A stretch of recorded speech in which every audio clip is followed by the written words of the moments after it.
Mass migration has been blamed for the shortage of housing. What do you make of this one, David? Yeah, well, it's absolutely true. I mean, it's not rocket science, is it? I mean, it's just simple maths. There's 745,000 people coming in 2022. They all need somewhere to stay. How many homes did we build in that year? I mean, about 100 to 200,000, something like that. So there's nowhere near enough new homes being built for the people coming in, let alone the population, the natural population growth of this country. But I don't want lots of new homes everywhere because essentially we're full. We need to look after our countryside and not build new housing estates all over prime agricultural land, which is happening. We need to protect the character of our towns and cities as well, protect our heritage. So they need to get a grip on this, and it's something that's got out of control. It's something that's been out of control, actually, since 1997. So what is the solution? I mean, obviously, we know what the long-term solutions could be. I mean, you know, I know you're against more building of houses, but we literally just stop immigration, put a hold on immigration? Not stop it, but I mean, we've got 745,000 net. That means there's over 1 million people coming into the country and then a few 100,000 leaving. We need to balance that out again. So what I would do is have strict caps on work visas and student visas. There's I think they gave out over 500,000 student visas and student dependence visas together combined last year. We need to reduce that to 100,000. That reduces net immigration by 500,000 straight away. Strict caps on work visas, that would reduce net immigration by another 200,000 if we had just 100,000 work visas. And then we need to train our own young people to do the jobs that need to be done rather than relying on cheap labour from abroad.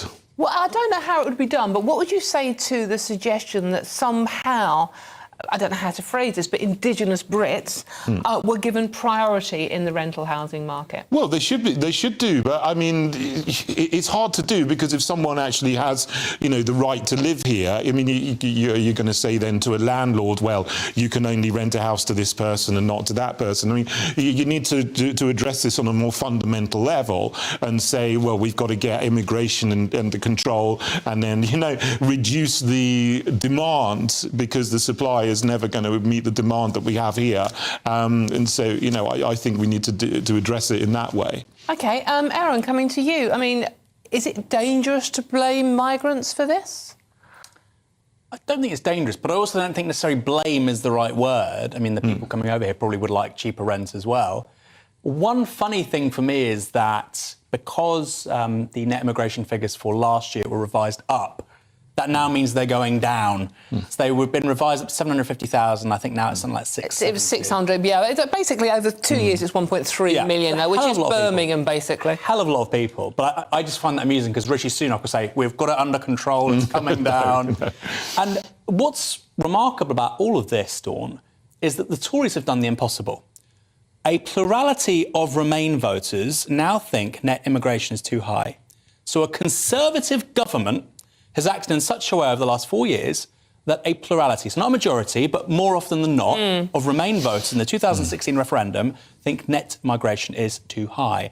That's on the watch of the Conservative Party. Now, why are they obsessed with the small boats? You might think, too many people come over the channel, that's fine, but let's look at the numbers. 27,000 people have come over the channel this year so far. OK, let's say it'd be 30,000 for the year. We're looking at, like you say, net migration of 650 to 700,000 a year over the last 2 years.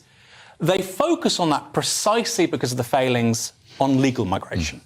On legal migration. The nursing register, this is an extraordinary statistic, half of the nurses now going on the nursing register are from overseas. 50% of the nurses. Yeah. So there is a reason why we have lots of people coming here.